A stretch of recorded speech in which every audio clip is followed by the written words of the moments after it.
Well, we're now recording. I'm supposed to introduce everybody and then we'll start. And you're on the program first. Wayne, is that you okay to go first? Oh yeah, that's fine. Absolutely. Okay, let me get the introductions up. Welcome everybody. This is the session on politics. I toyed a little bit with another title, but I didn't go with it because I didn't want to impose, but it might have worked. Today's panel, I think you'll find we have 4 papers that are conceptually linked and roughly chronological. And they have to do with labor and farming and the meaning of farming in sort of evolving market evolution of the 19th century and into the progressive era, and then even into the 1920s and 30s. So starting with the introductions, our first speaker is Wayne Durkis. He earned his PhD from Iowa State University in May 2020. He studies Midwestern rural, social, and economic history during the Antebellum period. My name is Stuart Winger, and I am a associate professor at Illinois State University. And I'm currently writing a book on Lincoln and internal improvements, but it's really about the nation and internal improvements, and specifically the Midwest and Illinois. And it's called Revolutionary Republicanism, Lincoln, Internal Improvements, and Economic Equality. And then our next speaker is Tracy Gurkey. Hope I pronounced that correctly. Tracy just completed her first year as a PhD student at Texas Christian University. Her research focuses on the progressive era in the Midwest, including politics and the suffrage movement. And she is currently residing in Shorewood, Wisconsin with her partner, Nick, and their feline fur children. So good to meet you, Tracy. And then Christian Murdahl is an independent scholar currently residing in his home state of North Dakota. He holds a BS in History and International Studies, as well as an MA in History from Liberty University. Christian has previously presented in the 2018 and 2020 Phi Alpha Theta biennial conferences, as well as the International Graduate Historical Studies Conference at Central Michigan University.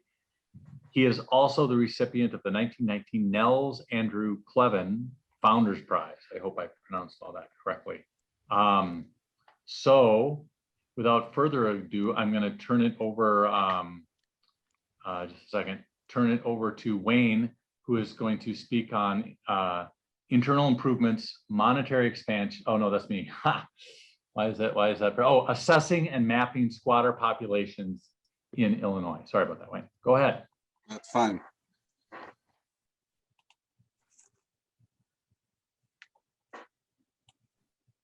Okay, can you see my PowerPoint? Yes, sir. Okay.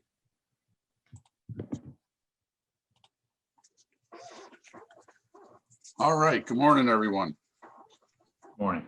When one reads the early accounts of settlement of Northern Illinois, the term squatter or squatting is sure to be encountered. In fact, squatters are encountered so much that they appear to be commonplace in the Illinois frontier. With my present research, a case study of LaSalle, Kendall, and DeKalb County, I argue that this was not the case. In this presentation, I wish to share my initial findings in quantifying the number of squatters that existed in the Northern Illinois hinterlands, a feat the historiography has not attempted to accomplish in any real capacity. I begin by proposing that we first clearly define squatters as those that were illegally settled on the land at the time of government sales. Starting from this, a baseline range of squatters can be determined from utilizing preemption declaration statements. Individuals that may have temporarily settled on land but moved on prior to the government sales, who were not considered a challenge to the sales in the government's view, therefore should not be considered for the inclusion in this baseline range. To be clear, the baseline range acts merely as an estimate of the number of squatters, as it would be impossible to quantify an exact number. By creating a baseline range that is consistent based on declaration statements, we can begin to assess the prevalence of squatters in antebellum Illinois. These squatters are what I define as first wave settlers, those that might generally be called pioneers. who established the foundations of communities and markets that set all interregional relationships outside the family until the coming of the railroad. The remaining or second wave settlers who came after them were forced to integrate into this their potential for true independence. By viewing the data at the township and section level, we can further develop a more detailed picture of early settlement patterns. Once an immigrant arrived on the Illinois prairie, they then staked out their claim. To solidify their claim, squatters improved the land with crude log homes, animal pens, or any other improvement indicating that the land was occupied. Both the settlers and Illinois politicians saw these improvements as essential to the future of the state. Illinois Representative William L. May claimed that only when these lands are cultivated and improved by what some term the squatters, that they will command more than the minimum price. May and other politicians in the old Northwest Territory knew that their region would remain a frontier backwater if the first wave settlers did not make something of the land to attract more settlers, businesses, and investors. To this end, Illinois politicians pushed for the completion of the federal surveys, the crucial step that land office agents needed to identify individual parcels for sale. Initially, surveyors had mapped some of LaSalle County prior to 1832 on account of the Illinois-Michigan Canal planning, but a new set began in 1834. Finally, by 1843, surveyors had completed all three counties, and therefore the government had the rest of the land available for purchase. Settlers and local politicians fought for preemption rights, which meant that those who settled on government land prior to the surveys, and therefore prior to purchasing it, had the first right of refusal. With these rights, the government allowed these settlers to purchase the land at the minimum government rate and thereby maintain all the improvements that they had initiated and developed. Congress passed a series of acts of preemption rights in the 1830s. Each only offered the benefit for a short time in limited locations or extended the rights only briefly, thereby denying the program permanency. As much of northern Illinois had not yet been surveyed during these early attempts, any settlers there could not begin to file any claims. During the period, settlers inundated Congress with memorials and petitions for further extension of preemption rights.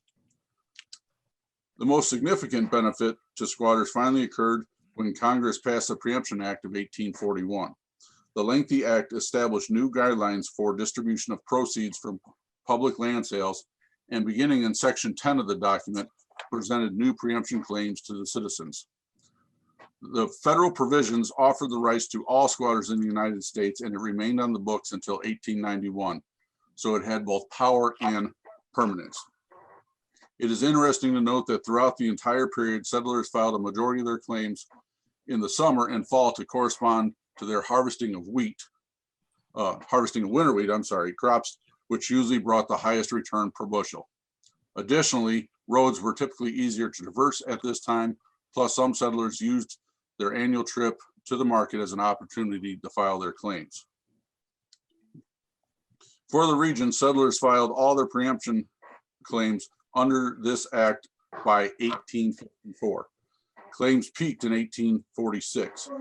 The significant drop in the claims in 1847 had several contributing factors, but most significantly was that many local men had volunteered for service in the Mexican-American War.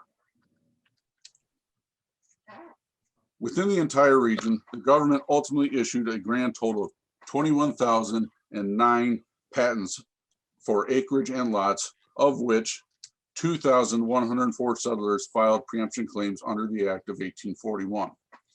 Squatters filed these claims well beyond 1841, so all the claims are considered in the calculations. This gives us our low-end population numbers, as we can clearly identify each squatter based on their own applications. Looking at the low-hand percentages, which I believe is underneath our pictures right now, we can see the difference at the county level. It is not surprising that DeKalb County, farthest away from navigable water, had both the highest percentage of preemption claims as well as the lowest range of potential squatters. This indicates that the settlers with the least amount of capital chose or were relegated to land out on the open prairies because these parcels were practically guaranteed little competition at auction. In fact, not one parcel sold for more than the minimum government bid price. In addition to these individuals that filed preemption claims, a total of 1,576 unique individuals purchased land prior to the act. As it is impossible to determine who may or may not have squatted on property prior to the purchase, by calculating all the parcels sold prior to the Preemption Act as potentially squatted on, we can roughly define the high-end percentage of potential squatters. Therefore, the regional range of squatter population was between 2,104 and 3,680 owners, or about 10 to 17% of the land's potential. Though this is still a significant number of squatters, it is surprisingly lower amount than the historiography would have us believe. There's also another way to look at the data. The previous slide looked at individual landowners. This one looks at parcels of land. As the number of patents usually issued represent number of parcels available for purchase, it also represents the highest number of owners that could purchase land, therefore it remains a constant. But the 1,576 people who did purchase land sometimes bought more than one parcel, usually contiguous to their homestead. These 4,455 total parcels sold before 1841 drive the total number of parcels and therefore the high-end percentage range much higher. This data shows the percentage of the total number of parcels in the region that squatters took up. Therefore, between 10 and 17% of the eventual population could be considered potential squatters or first wave settlers that held between 10 and 31% of all the available land. What remains is second wave settler data. Besides quantifying the squatter population, the data can be used to map the first wave settler population. By mapping the data, we can begin to assess the beginning of community and market structure and networking. This is a population density map of a zoomed in portion of my research area. It shows the population density all the way down to the 36 sections within a township, or density of owners in 1 square mile section of land. Obviously, family size would skew the data significantly, so we're only looking at landowners. The map is in the early stages of development, as it only shows the 2 major regional rivers, the Illinois River and the Fox River, in these solid blue lines. It also shows the roads that appeared on the initial federal surveys as the dashed blue lines. The 3 sections highlighted in yellow have a number of settlers that far exceeds the rest of the map, and that is because of town lots. Reading left or right, they are the towns of Peru, LaSalle, and Ottawa. LaSalle, Peru was the head of navigation in low water, and Ottawa was the head of navigation in normal water, and was also the county seat designated in 1831. Finding higher densities near transportation networks is not surprising, and many fledgling hamlets can also be identified in this manner. What is more interesting are the pockets of higher density located miles from these networks. This calls for the need of the addition of the smaller hydrology features, as well as the timberline data from the federal surveys, to gain a full appreciation of the role topography played in settlement patterns. But even a cursory review of these missing components indicates that there are numerous examples that do not fit. One example is circled here in red, section 29 in Ophir Township, LaSalle County. It is a featureless prairie, miles from timber and even farther away from any pronounced stream. Yet it has a population density that draws attention to it. This was driven by 2 separate family groups, Daniel and Charles Carr and Abner, Joseph, and L. Westgate. All from New England, they made individual preemption claims for parcels in which they were squatters. The Westgates came first, followed by the Carrs. These farmers look for good arable land, demonstrate the possible effects of chain migration. Similarly, in section 15 of Clinton Township in DeKalb County, the landscape is identical to the previous township, but the relationship of those 7 individuals remains unclear. Further analysis of the data must still be completed to further understand the role of topography, chain migration, and nascent villages. Additionally, store locations and the owner's origin may allude to local hub and spoke market reach. I wish to follow the analysis with an assessment of persistent rates for both the first wave and second wave settlers in the region to determine how much arrival time may have played into the success of settlers. But thus far, the research not only indicates the possibility to quantify estimated squatter population, but also the need to do so. Squatting was far from commonplace method of initial settlement that we have read about, but is far from uncommon. Thank you. Thank you. And I should have said at the beginning that if you have questions as we go, it might be helpful to type them into the chat, even though we'll take questions after everybody's done, if that makes sense.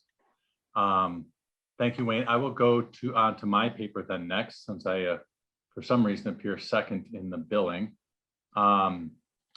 So, like I said, I've been writing a book on Lincoln and internal improvements. It's been a long time since a book on Lincoln and economics appeared. And it's called Revolutionary Republicanism, Lincoln, Internal Improvements, and Economic Equality. Basically, in short, I found some surprising things in going back over territory that should have been more well covered, or one would have thought. So mid-20th century revisionist views of Abraham Lincoln and internal improvements, more recently revived by Michael Burlingame, hold that the internal improvement system of the 1830s in Illinois was passed in Illinois by Abraham Lincoln using a swap for votes for the Illinois state capital removal to Springfield, Illinois, Lincoln's hometown, in exchange for pet pork barrel projects around the state. None of this theory has ever squared with the legislative record. It's always been based on reminiscence material. And then that raises a question, why did it become such a dominant narrative? But more importantly, this revisionist view, so less about Lincoln than about America, this revisionist view has mischaracterized the American past by ignoring the role of the public in demanding internal improvements in Illinois and in other states, by the way. The revisionist interpretation obscured how deeply rooted internal improvements were. Internal improvements, if you don't know, we're talking about railroads, canals, river improvement, things that make connection to the market easier through transportation. Internal improvements were in the revisionist interpretation obscured how deeply rooted these internal improvements were in revolutionary idealism, to say nothing of the self-interest of an overwhelming majority of Illinois citizens. And it obscured the participatory democracy and proprietorship economy that characterized America north of slavery prior to the Civil War and beyond. In other words, misunderstanding of Lincoln and internal improvements obscures the radicalism of American revolutionary republicanism itself, leaving us with a stateless or laissez-faire American past and a party period with no real policy debates. While revisionism has had a right-wing thrust in American historiography since the 1920s, progressive and neo-progressive historiography from the left has hardly been more helpful. Here, Lincoln gets pegged as a stalking horse for a corporate economy reliant on permanent wage labor. But as James Houston has shown, Americans on all sides of the debate understood that politics shaped the economy. Houston showed that the continuous multiplication of small enterprises allowed considerable social mobility, in the sense that a person had a reasonable chance to move on from dependency, working for someone else, to independency, owning one's own business. For instance, the ratio of firms and farms to the number of persons employed actually rose from 0.209 to 0.243 between 1850 and 1880. That means that there was one business for every 5 workers, and then dropped after 1890. If one compares the number of firms and farms to the available male population, the ratio of males over age 30 approaches 0.355 as late as 1880. In other words, there was one business for less than every 3 adult males in America. And that includes the South. So Lincoln was right when he later argued that under free labor, The hired hand of today was the master of tomorrow. So what we had was what I call a hyper-entrepreneurial economy, an economy of sole proprietors in which people either owned their own farm or they owned their own business. And Lincoln was a partner in a law firm, so that would count. But this was not a period of mass factory labor. Thus, there was no myth of the self-made man. This was not hegemony, says James Houston. It was not false consciousness. The myth of the self-made man actually was the reality in America in the 19th century. This is James Houston's work. If I have any quarrel at all with Houston's incredible body of work, though, it is that he nevertheless invokes laissez-faire as a description of American public policy in this period.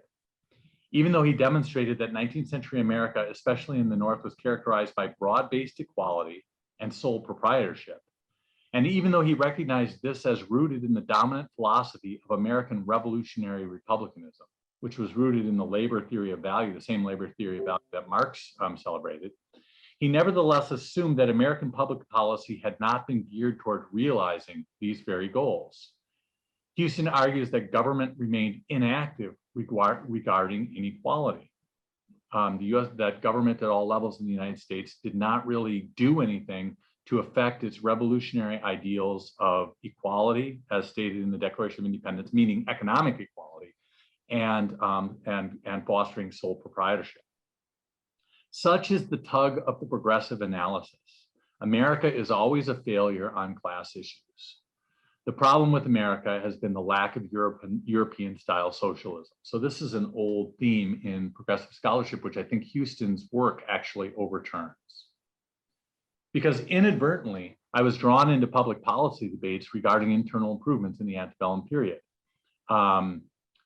Houston, I am venturing here, does not properly credit federal land policy, internal improvement policy, changes to the common law, if you've read Carson's Head and Heart, the Northwest Ordinance, the Homestead Act. I mean, what was the Homestead Act about, right?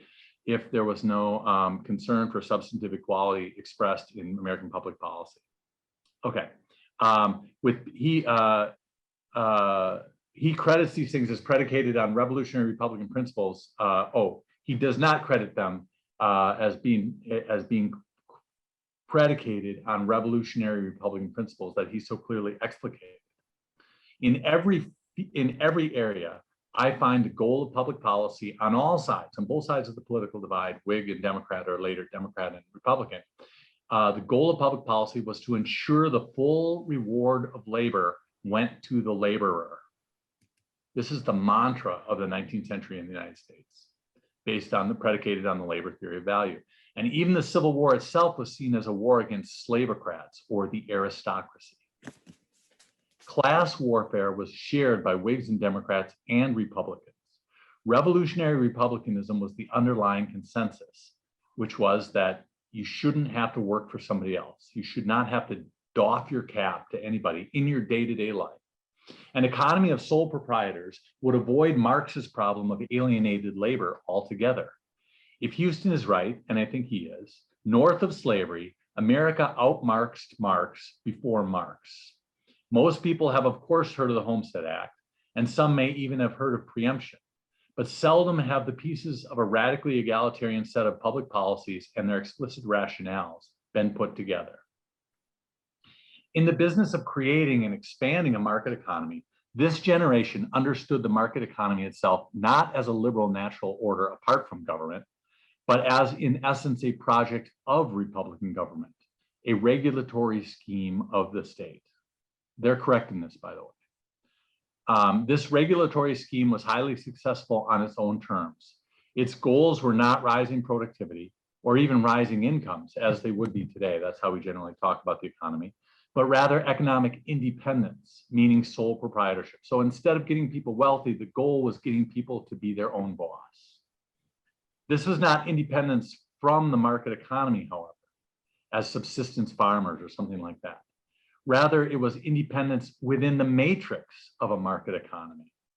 An expanded market economy would make sole proprietorship and therefore Republican independence possible for more and more people on more and more now accessible prairie. And that ties into what Wayne just talked about.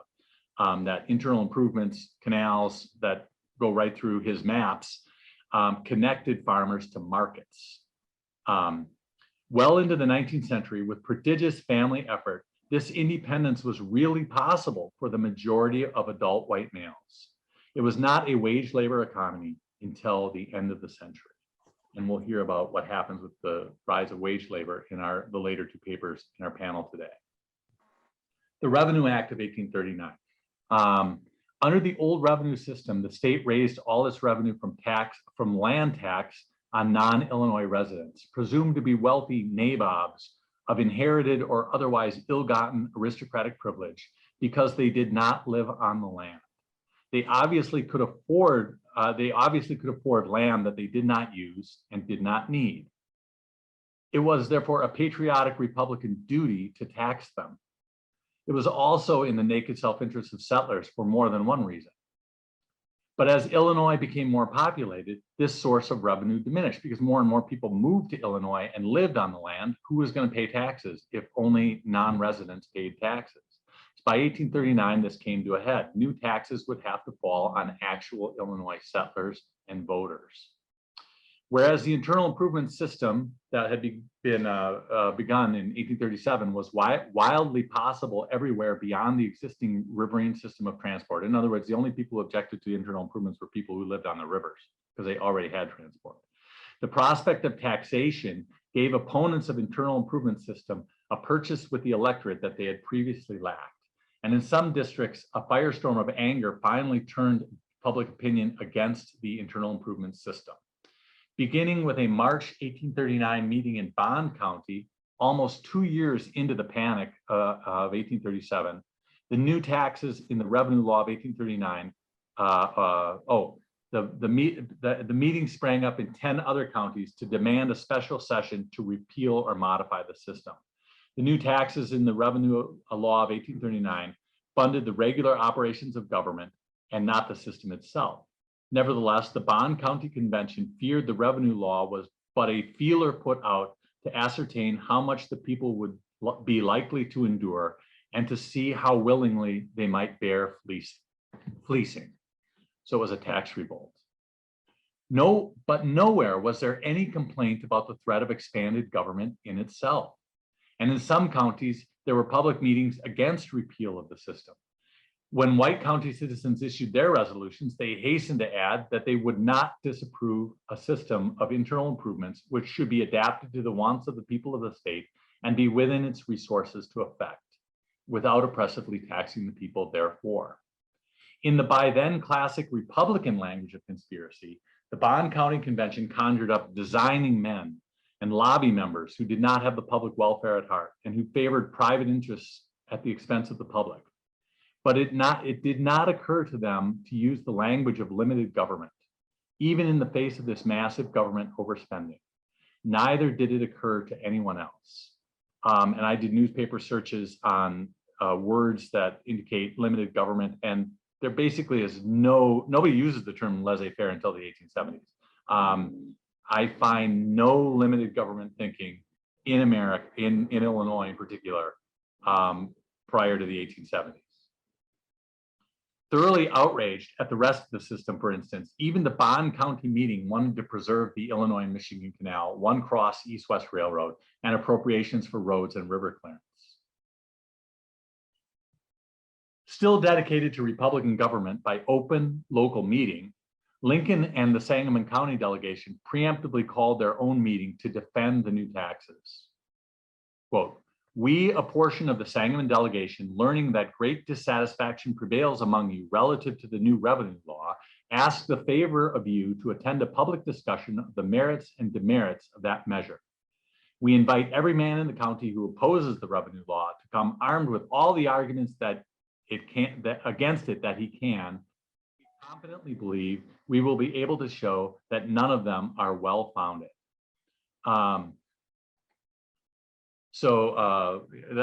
Lincoln calls this meeting to defend the taxes. Lincoln had great confidence in reasoned argument. Contrary to the revisionists, he's not a slapper, gasher politician. In my work, I find that Lincoln's actually often the only adult in the room in this period. Under the old revenue laws, the state taxed land under a regressive scheme of land classification, sharing the revenue with the counties, while the counties could also levy taxes on, quote, town lots, slaves and indentured or registered Negro or mulatto servants, pleasure carriages, distilleries, on stocks in trade, on horses, mares, mules, asses, and neat cattle above 3 years of age, and on watches and their appendages, and such other property as they, in this case the counties, shall order and direct. Under the new Revenue Act, personal property was not left to the counties to tax. Now the state taxed it, and it now included two new things: money actually loaned and stocks of incorporated companies. In other words, the Revenue Act of 1839 went out of its way to try to tax hidden assets that only the wealthy would have. In other words, a wealth tax. And one of the reasons I'm dwelling on this chapter is because of the current situation when people are considering taxing wealth. What people don't realize that for good or ill, wealth taxes are what made America. Wealth taxes are as American as apple pie. And people don't know this because they don't study state level policy, where most government happened in the 19th century. They only study the federal government. But at the state level, all of the states north of slavery relied on wealth taxes all through the 19th century. In other words, a wealth tax, one that avoided, where possible, previous sources of regressivity, like hidden assets that only the wealthy would be likely to own. Angering some, the new law required an intrusive interview with a county commissioner and an oath attesting that each head of household had declared the true value of his or her property. In defense of the Revenue Act, Lincoln argued that the new law was right within itself, which in his mind meant Republican with a small r, rather than aristocratic, right? The new tax law would foster this broad-based proprietorship equality that differentiated a Republican society after the American Revolution from an aristocratic society, which was the bête noire of American life, the British aristocracy and the Southern slavocrats in the South. So what it meant to be an American was to be a small r Republican in this period. And what that meant was you believed that everybody should be his own boss and nobody should have to listen to somebody else tell them what to do in their day-to-day lives. That's what Republicanism meant. Rather than an unfair system where land was arbitrarily valued at either $3 or $4 an acre, the Revenue Law of 1839 imposed a 20-cent tax on every $100 of real and personal property, thus taxing property, including property other than land, proportional to its actual value. And here's Lincoln, quote, "I believe it can be sustained because it does not increase the tax upon the many poor, but upon the wealthy few, by taxing the land that is worth $50 or $100 per acre in proportion to its value, instead of, as heretofore, no more than that which was worth but $5 an acre. This valuable land, as is well known, belongs not to the poor, but to the wealthy citizens. If, however, the wealthy should, regardless of the justness of this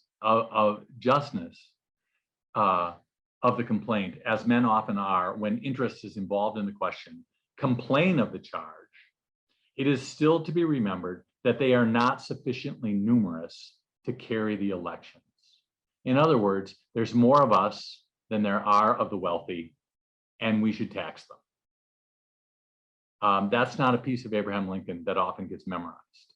It should be, because it goes to the heart of what the Declaration of Independence meant and what, if James Houston is right, what American republicanism stood for in the first century, which was a hyper-entrepreneurial market economy, so not socialism, but also broad-based equality, and not rule by wealth.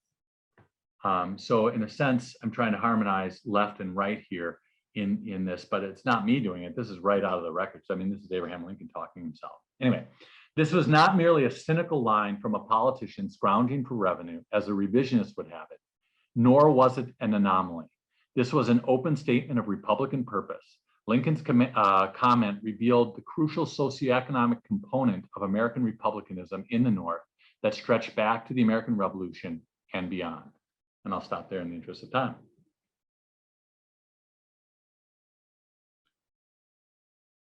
So our next speaker, one second. Our next speaker is Tracy Gurkey, and she's speaking on the benefits of activities by reason, the sewer socialists of Sheboygan County, 1898 to 1939. Thank you, Stu. Like he mentioned, I'm speaking about the Sheboygan Socialists. So socialism gained popularity in the heartland of the United States in the late 19th and early 20th centuries. Followers of socialist ideology worked within the traditional American democratic process for change, and this included the Wisconsin Socialists. So socialism first moved into Wisconsin with the arrival of the first wave of German immigrants after the failed 1848 German revolutions. So the socialist movement gained traction in the final years of the 19th century with its founding of the state party. And instead of intellectual socialism, practical socialism took hold in Wisconsin. In the 1930s, Wisconsin socialists and their type of socialism became known as sewer socialism. So what is sewer socialism? It was coined during a speech given by the New York-based chairman of the National Socialist Party, Morris Hillquit, in 1932. Hillquit stated that he was a, quote, common garden variety socialist, end quote. He stood for socialism for the masses and followed theoretical socialism. This shows that shift from the East Coast theoretics to the practical of the Midwest, specifically Wisconsin. So Hillquit coined the term sewer socialism for Wisconsin because their socialists supported new government-built sewer systems, better public roads, preservation of natural spaces for citizens, and public ownership of utilities. So from the Socialist Party of Wisconsin's founding in the last years of the 19th century through its dissolution in the late 1930s, the Socialist Party of Sheboygan County specifically worked to elect its members to city and county positions to change the government, quote, by evolutionary bites instead of revolutionary gulps, end quote. So two of these evolutionary bites are going to be discussed here, including the decreasing of the price of water and decreasing of the price of power for residents of the city and the county. In the early 20th century, Sheboygan's water supply to residents came through a private company, the Sheboygan Waterworks Company. The city gained ownership of the Waterworks Company in about 1907, give or take, and they determined local rates with state oversight. The Waterworks Company may have been municipally owned, but the rates being charged to residents continued to be high. The local newspaper, known as the Sheboygan Press, entered the water rate discussion and argued that current consumers should not be paying for future users. So at this time, Sheboygan was expanding through the building of new subdivisions, but the price of water for current residents had only decreased a small amount after the city took over ownership of the plant. And over the next 15 years of municipal ownership, the profits for the city in terms of water rates remained high. And even with that, the city still had to rent their own fire hydrants, which is very odd to me, but so be it. The press, the Sheboygan Press, reported on water rates in the city on March 7th, 1924. And these rates informed residents on how high their water rates actually were, what they were paying. And at the time, Socialist Alderman Herman Heinz noted that the minimum water rate came to about 20 cents per 100 cubic feet of water when the cost for the city totaled only 6 cents per 100 cubic feet. So 100 cubic feet of water, what is that? It's about 748 gallons of water. And the 1920 census shows that the city's population was just under 31,000. So this meant that if each resident paid 20 cents per the 748 gallons, and this isn't taking into account specific households, this is just population as a total, then, and they only use that 748 gallons in a month, the water company would make just over 4.3 thousand in profit for 1 month and over $52,000 per profit per year, which is quite a bit of money at the time. So Sheboygan created their own water commission, and they ended up running it locally, but this happened in about 1909. So backtracking a little bit, and this happened when we shifted ownership from private to public. And when that happened, the Socialist Party of Sheboygan wanted representatives on the water board. So Fred Nevers, who was a well-known socialist in the city, he earned that seat on the water board of commissions, and he actually became president of the water department in 1932. So he was their voice on the board. Obviously, the socialists did not feel that that was enough, so they sought to get another voice on the water commission, but that just didn't work out. So they voted to support what they deemed as the lesser of evils. So someone that still aligned with their ideology.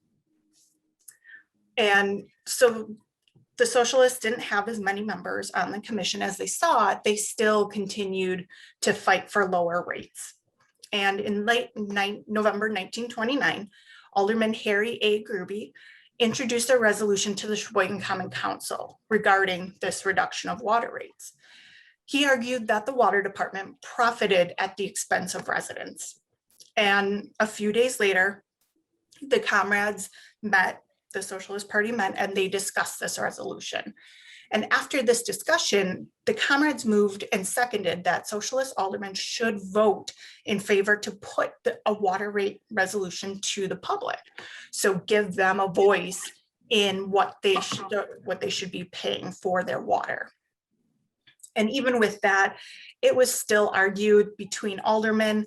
And finally, in 1931, the city announced that water rates were going to be based on meters. And this was supposed to happen within the next few years. And with that, meters were to be outfitted on all of the buildings in the city, and this included public buildings. And so finally, water was going to be charged accurately. Well, city government doesn't always work as quickly and efficiently as we'd like. So the date to have all of the meters set was the last day of 1933. And this didn't quite work. So they had to retain their flat rate billing. And with that, the state of Wisconsin sought an increase. So the Depression, the government wanted more money. They raised the flat fee of water from $3.50 to $5.25 for 6 months. And finally, by the end of June 1934, all of the meters were installed, and the metered rate billing finally went into account on July 1. So with this, the residents saw their water rates decrease for the most part. A few saw them increase, but on average, water rates decreased for residents anywhere from 1% to 19%. So with this, the sewer socialists triumphed in Sheboygan, but they didn't always win. So the fight to reduce water rates and introduce meter pricing for Sheboygan wasn't the only utility that they focused on. In 1932, socialist aldermen introduced a resolution to the city council to build a municipal power plant. With the world in the grips of the Great Depression and about a third of the US's employable residents out of work, Sheboygan, like other areas, saw high unemployment and rising costs. So through the Works Progress Administration, many of the city's employable men were put back to work, but there were still some that remained out of work and bills still needed to be paid, including their utilities. And so in December of 1932, 3 socialist county supervisors, so taking care of the entire county and not just the city, submitted a proposal for a municipal countywide electric power plant. This building of a new municipally owned power plant offered men a job and residents lower cost power. So the county meeting where the supervisors submitted this proposal happened on December 7th, and 2 days later, 3 socialist supervisors, Adam Miller, William Hack, and Henry F. Grubie, reported the happenings of the meetings to their comrades. And since much of the county remained rural in the 1930s, the supervisor's argument stated that the rates of power and light would be reduced for the city of Sheboygan, its residents, and the various cities, towns, and villages in the county. So to support this argument, Mueller, Hack, and Grubie gathered financial figures from Manitowoc, which is a city just north of Sheboygan. They had a municipally owned power plant. And from 1923 through 1931, the comrades argued that the city of Manitowoc saw a massive amount of net earnings, just about over $1 million. This gave the savings not only to the residents, but the city was still earning a massive amount of profits. So the committee used these numbers to show that building a municipally owned electric power plant would be the best option. They continued to push for this building of the plant and tried to show the supervisor board the benefits. And it wouldn't just be to the county's residents, but it would also be for the municipalities. And the committee did the math. They tried to determine how much utilities and yearly taxes were paid by households in the city of Sheboygan. And they suggested that each household paid about $102 per year for utilities and just about $52.50 per year for their tax bill. So as the committee noted, the $102 paid for utilities such as gas, electricity, and phone was too high a price even for these, quote, wonderful conveniences, end quote. So from these utility bills, the amount was split not between just these 3 items, but a minimum of 10 public services. So obviously not a lot going to many different places. The committee members also mentioned that only about 20 cents of each bill went to support unemployed workers of the city who, quote, must through no fault of their own in these trying times depend on the city for their food, clothing, food, and shelter, end quote. The committee members worked diligently to gather all of the data they thought they needed to prove the necessity and benefits of a countywide electric plant, and the projected reduction in electricity rates for residents proved insufficient to convince the county's decision makers to undertake the project.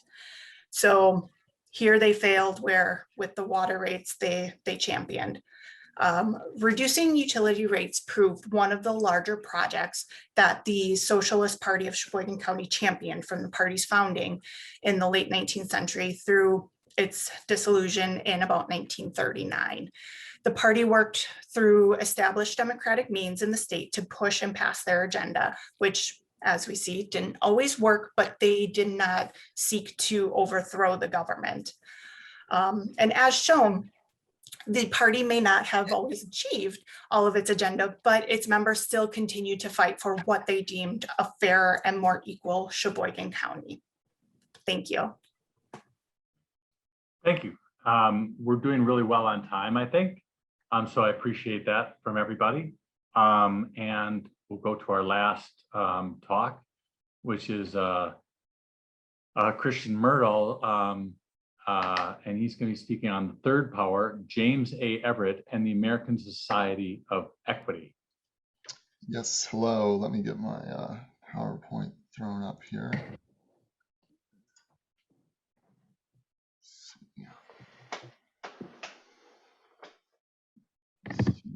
Let's see.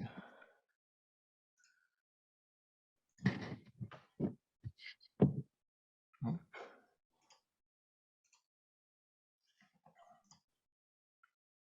Can you guys see the PowerPoint there? Yes. Steal my notes back away over here. All right. So I will be speaking about the American Society of Equity and its founder, James Everett, and his concept of the third power. Now, the story of the origin of the American Society of Equity is in many ways the story of one man, and that is this man, James Everett. Born in August of 1857, he was raised in Delaware, Pennsylvania, where he worked on a farm in his youth. But as a young man, he moved to Marion County, Indiana in 1884, and over the next decade there became a well-known figure in the Indianapolis business and agricultural communities, where he owned a seed dealership. He was a seed dealer. Now, by all accounts, the seed store was a very successful business. It occupied a 4-story building near the center of Indianapolis. He advertised far and wide across the Midwest. He had these free seed giveaways that made him pretty popular. You know, free pack of seeds, all you have to do is send us a letter.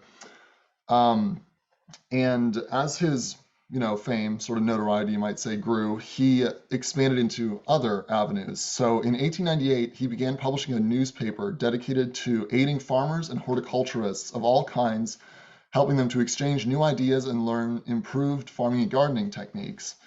This paper, which was originally entitled Up-to-Date Farming and Gardening, later just Up-to-Date Farming, carried articles covering all manner of things related to farm life. And Everett, a bit of an amateur philosopher and economist, wrote many of the articles in the paper.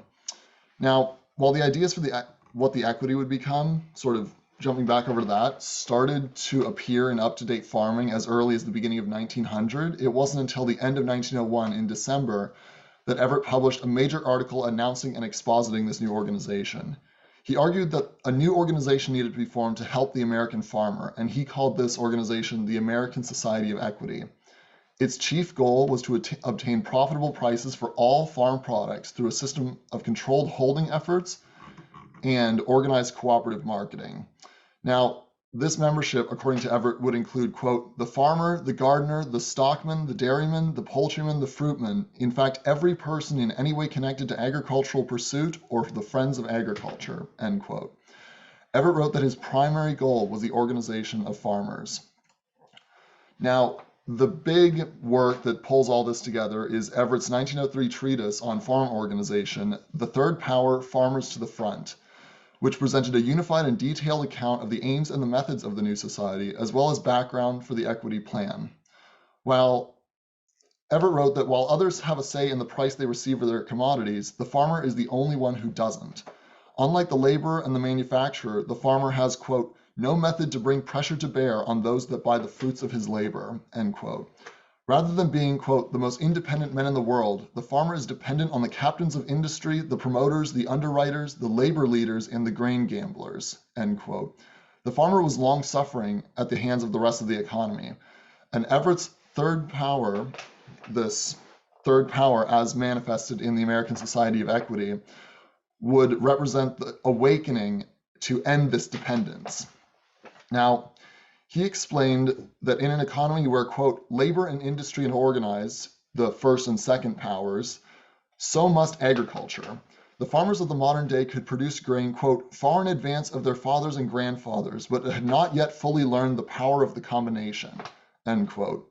By the use of unions, Everett wrote, the laborer could, quote, command a wage such as his brethren from other days could not, because he had made his importance felt and could dictate terms to his employer. Everett hoped that, quote, agriculture in America would soon occupy the high position to which it is entitled, when it will stand first among all in its importance and power. Farmers, according to Everett, had the potential to become more powerful than either labor or industry because, quote, they fed the world and by that same token could starve the world.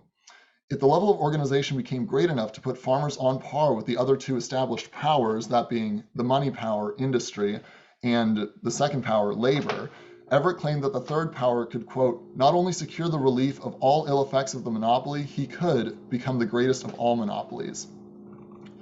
Now, the American Society of Equity was incorporated officially in December of 1902. The National Union, the Equity's leading council, was to be made up of a 7-man board of directors, each an expert in a different sector of agriculture. The local branches could be organized if 10 or more members of, quote, good moral character, end quote, sought to create one. The news of the creation of the equity was widespread. Like I said before, Everett's advertisements were already carried in newspapers all across the Midwest and down even into the Southwest and the Northwest. Newspapers from Kentucky to Washington carried the announcement and Everett's call for an organization of, quote, millions engaged in agriculture, end quote, a mandate for an orderly crop reporting system and the promise of an equitable minimum price to be set by this national organization to then report to the public. The Equity Charter also called for a dozen more aims, some of which have been mentioned here already, internal improvements, highways, more robust rural banking systems, things like this. But the organized marketing was the number one thing. Now, recruiters, many of whom were veterans of previous farm organizations, or some were even Socialist Party recruiters, spread the word from town to town across the country, and branches began popping up all over the place. By 1906, the Equity reported almost 3,000 local unions, including unions representing almost every state, as well as 200 county unions and 13 officially recognized state unions, mostly centered in the Midwest and the Northern Great Plains. Now, the National Office announced the first major holding action in May of 1903. Now, this was the sort of main means by which the Equity hoped to exert its power, holding wheat and other grains off the market until the equitable minimum price was reached before selling. And this first Hold Your Wheat campaign, as it came to be known, called for farmers to hold until the $1 mark for wheat. Now, one campaign bulletin assured participants in this Hold Your Wheat campaign that they would receive $1 wheat at Chicago, quote, as surely as the sun rises in the east and sets in the west, should they stick to the plan. Holding campaigns were frequently called nationally, but also in state-specific instances, such as the tobacco holding campaigns in Kentucky, which were arguably the most successful of the Equity's tenure in that state, as well as the North Dakota wheat drives. Now, despite some successes, especially in Kentucky during this time, the National Office was not truly equipped to handle these programs in the long term, as far as maintaining the holding campaigns over a long period of time or enforcing the holds placed on its members. Now, despite some of these successes, there were divisions growing that would come to a head at the 1907 National Convention. Now, in the months leading up to the National Convention in 1907, Everett faced growing dissent within Equity's ranks, led by National Secretary M. West Tubbs. Now, Tubbs, you can see here on the bottom right, criticized Everett for his reluctance to deviate from the crop holding plans and into what he called more organized forms of cooperative marketing, believing them to be more substantial and more practical in their results. Everett wrote that rapprochement with what he called the exchange element inside the Equity was impossible. He refused to promote the interests of what he called the wildcat capital stock joint ownership schemes of equity exchanges, all one word, of Tubbs and his allies. In addition to the Everett-Tubbs dispute, there were two other disputes leading into the 1907 convention. Everett's critics believed that he sought to dominate the society by dictating the actions of the Equity, censoring articles in Up-to-Date Farming written by those he disagreed with, and not considering alterations to the original Equity plan. The opposition also called into question the financial relationship between the Equity and its official organ, Up-to-Date Farming, which, lest we forget, was also owned by Everett. Now, in October of 1907, the Equity convened for its annual convention in Indianapolis, with 308 delegates in attendance from nearly 20 states, but almost half of which came from Illinois, Wisconsin, and Indiana, states sympathetic to Tubbs's plan. The convention came to order. After a series of what Everett called, quote, arbitrary, revolutionary, and high-handed proceedings, end quote, over the next few days, Everett lost the presidency and the convention voted to nullify the contract between the Equity and Up-to-Date Farming. Now, that night after losing the presidency, Everett and a half dozen men met in a hotel room and elected a new rival slate of national officers with him as president, creating a split that one Equity leader later called a disruptive tirade of several years. Now, the year that followed, going into 1908, was a year full of legal battles, editorials, feuds, which brought Everett no closer to wresting back control of the Equity than he had with his, rival slate of officers at the 1907 convention.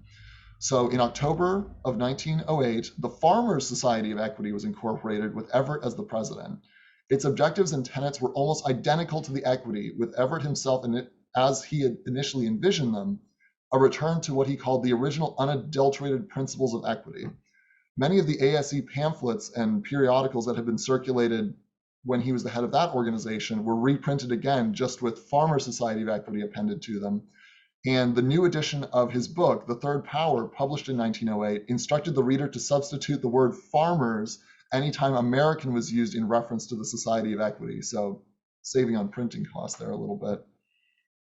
Now, this new society was never able to recapture the fervor that had driven the rapid growth of the Equity in the early years. The fight over the Equity name in large part took the wind out of the sails of the entire movement, both the American Society and the Farmers' Society.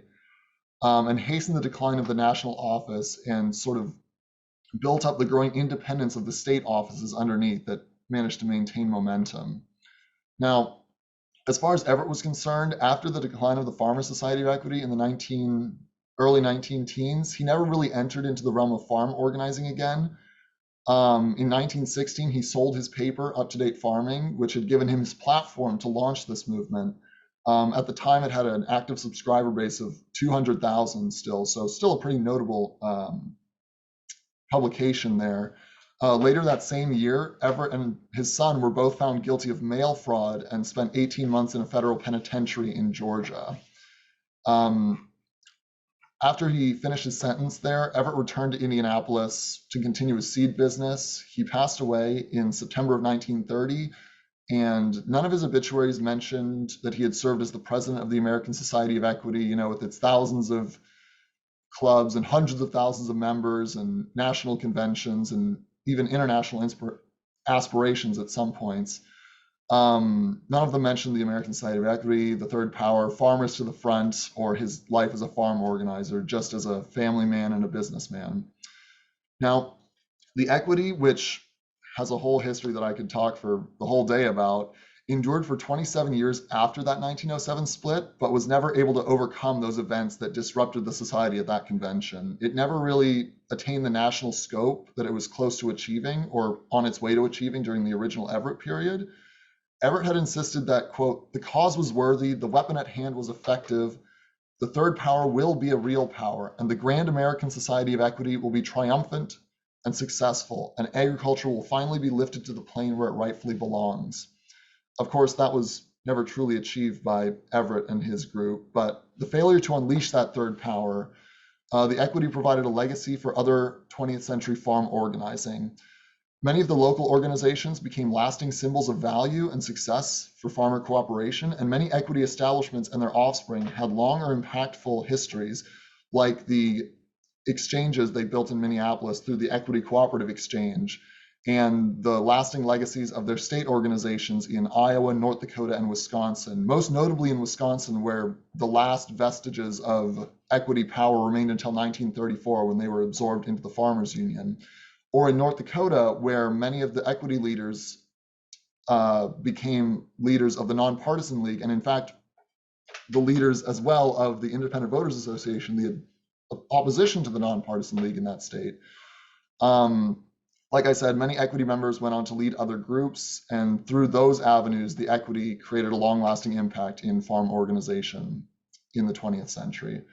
Then I'm going to finish it up here with, I was lucky enough to visit Indianapolis last spring and visited his cemetery. So there's me with the book and having just finished written this thing. So thank you very much. Thank you. I really enjoyed it with the pictures this time. They were really, really phenomenal cartoons, and they were fun to look at. I think the way we should proceed is probably, does anybody have any questions for each of us one at a time, or starting from Wayne's paper? Does anybody have papers, any questions rather for Wayne, who wrote on and spoke on this question of squatters and how many squatters there were and the prevalence of squatting, particularly in the canal districts, what later became the canal districts of Illinois? I have some questions that I wrote up, but questions from the field? Anybody out there? How should we do this, Jacob? What should I do? So if folks want to ask their question and have it be a bit more conversation based, they can raise their hand and then you can call on them. They can ask their question, or they can submit it in that chat box and you can read it out loud, or if they want to read it, then they can unmute themselves and make it a bit more of a conversation instead of just a direct call and response Q&A here. I know the networking is a big part of the conference that we're missing this year, so trying to create any sort of opportunities for engagement that we can for conversations. So that would be my suggestion. Okay, so I guess if I understood you right, people can chime in as they will. I can also, while we're waiting for people to gather their thoughts, I wrote out some questions ahead of time. Well, I guess what I'd like Wayne to tell me a little more about, since I'm actually really interested in this as it dovetails with what I do. What's the upshot for the historiography that you mentioned? What's the big difference that it makes? There's so many fewer squatters in the mix.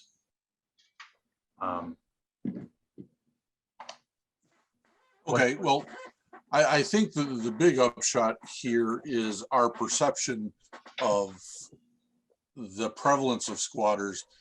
And if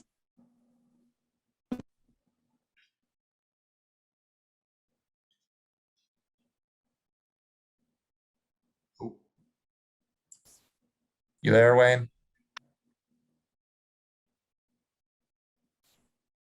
You froze there, Wayne. you know, a lot of people like, hello, can you still see me? Yeah, you're back. If you want to restart that answer, sorry. Okay. Trying to remember where I was at. Our perception of how much land was available, how much land was taken up by squatters, how much land was taken up by speculators. When you start looking at the data with only 30% of the land taken up potentially by squatters, there's so much land available for that second wave to actually delve into. And adding in there another portion of this story that is outside the realm of today's discussion is the role that speculators also played. The speculators weren't purchasing the land between the Preemption Act and almost the end of the filings of the preemption claims in 1854. So there's this notion that land was not available, and that helped push people farther west away from Illinois as a result of all this land gobbled up. But in reality, there was a ton of good land. I mean, DeKalb, LaSalle, and Kendall County are known for the quality of their soil, for cultivation. So it kind of really challenges the narrative of this aspect that, you know, the land was quickly gobbled up. And once you can see it in hard numbers, it really like awakens you to the thought process that maybe we need to re-examine more than just this case study about what's happening in the Midwest. Hopefully. Thank you. I see a hand up from Brian Schoen. I don't see your last name. How do I answer your? Yeah, thank you. It's Brian Shane somehow. Thank you all for your presentations. I have a big picture question that maybe is for all of you. All of your papers sort of touch upon how we should think about political economy over what I'll call sort of the long 19th century, if you'll 20th century folks will give me that leeway. And we've had a major shift in that conversation with the development of what's being called the new history of American capitalism. And I wonder, and maybe this applies a little bit more to Wayne and Stuart's paper, but whether you would speak towards where you think your work falls in that larger conversation about how we should understand American capitalism, the intersection of American economics and politics, and whether the Midwest serves as a different loci to think about answers to those questions, whereas the conversation is very much shifted towards the South and seeing slavery and sharecropping as the center of the American national economy. Thank you. Oh, Wayne, I don't know if you don't mind, I'd love to. Go ahead, please. I'm in Gavin Wright's camp. The notion that the South and the cotton economy was dominant or even vital for American economic expansion just doesn't hold up to the numbers. And in fact, I mean, Barack Obama, whom I voted for 4 times and once for senator for 5 times, said the other day, you know, that America was really built on the backs of slaves. And nice as that is to say, it's just not true. It is true that the cotton economy was a predominant part of American exports in the antebellum, but it was legendarily not an export economy. what developed in the Midwest especially is but also in the Northeast, was a diversified economy, basically apart from slavery, with huge numbers of productive units. And just to put it this way, I think the clearest expression was something that Phil Magnus said in one of his responses to the 1619 Project and the New Historians of Capitalism. He pointed out that, and I'll add my own anecdote to it, William Henry Hammond thought cotton was king and declared that cotton was king. And the Confederacy went into the Civil War thinking that boycotting and not selling cotton to the world would bring both not only the North, but the world to its knees. And there was a hiccup, a light recession at the beginning of the Civil War. But basically the economy north of slavery boomed in the Civil War period without cotton. And Gavin Wright shows that, cotton wasn't dependent on slavery either, that you could have raised cotton with freeholders, much as the way wheat was raised in the 19th century in places like North Dakota. And so it is true that slavery and, Sven Beckert wrote Empire of Cotton. He should have written a book about Empire of Sugar, because it is true in the colonial period that the economies of what later became the United States were subsidiary to the sugar production of the colonies. But the American Revolution, and nobody wants to celebrate the American Revolution right now, but the American Revolution was a break with the imperial economies. And so in terms of economic history, this idea of a self-made man, the idea of the Republican citizen who doesn't have a boss, and the revolt against British aristocracy and British imperial slavery and the slave empires of the Caribbean, that break is all of one piece. And so I think the meaning of American economic history in the 19th century is actually a break from slavery. And so I think that the new historians of capitalism, based on the numbers and the history, really have it backwards. They're right about the South, I think, that the South is capitalist, if you want to call it. Capitalism and socialism are two words that probably ought to be banned for a decade so that we can get some clarity. But the South was not an anti-market. Genovese has pretty much been put to rest. So I think the new historians of capitalism are right about the exploitative capitalistic bases of Southern market cotton, but in the Northwest, slavery is just not responsible for American prosperity in the 19th century. It's largely an economy apart and away from slavery. Does that make sense?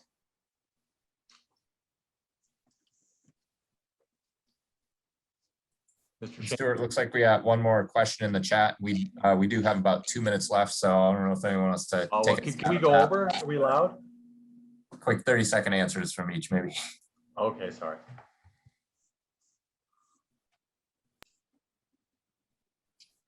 Go ahead. The question in the chat.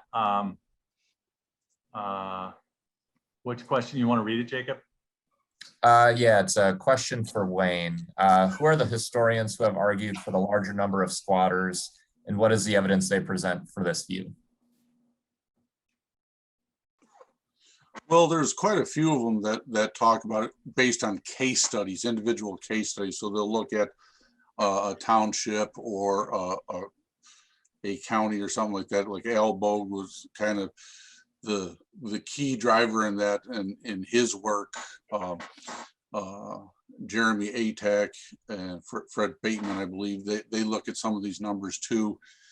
It's also when you look at some of the broader histories like Frontier Illinois or Frontier Iowa or stuff like that, they use language that makes squatting look so predominant throughout the area.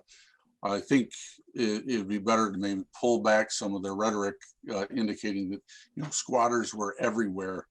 So it's, and if you look at also, you start going back to primary sources like those early county histories. They talk about squatting, almost as it's ubiquitous. So it's pretty much all over, and I'm trying to wrap that up in 30 seconds. But if you would like more on that, please email me. Excellent. I have a question. If there's no other questions for Tracy, I have a question for Tracy. Just what led you to the project on sewer socialism, and how do you see your story plugging into debates about the meaning of socialism in the progressive era and the New Deal? There we go. For me personally, there was always the discussion that we had socialists in the family, and Henry Grubie, not Harry Grubie, he's on the other side of the family. Henry Grubie is my 2 times great grandfather. And it was always a discussion that his son, Henry L. Grubie, there's too many people with the same name and they all look the same. So that he had been a socialist, but it was really my 2 times great grandfather. So for me, I wanted to dig into that a little bit more. And the Sheboygan Falls Research Center, they actually had the socialist, Sheboygan Socialist meeting minutes, and they let me have access to those and really start to dig into those. So it's part of a bigger paper. And for me personally, I think the Sheboygan Socialists did what they could. They didn't really achieve everything that they wanted to. They were able to, even as an individual, my great grandfather, Henry, was able to get a county pension put into place for county workers. It took him till almost the end of his life, but he did it.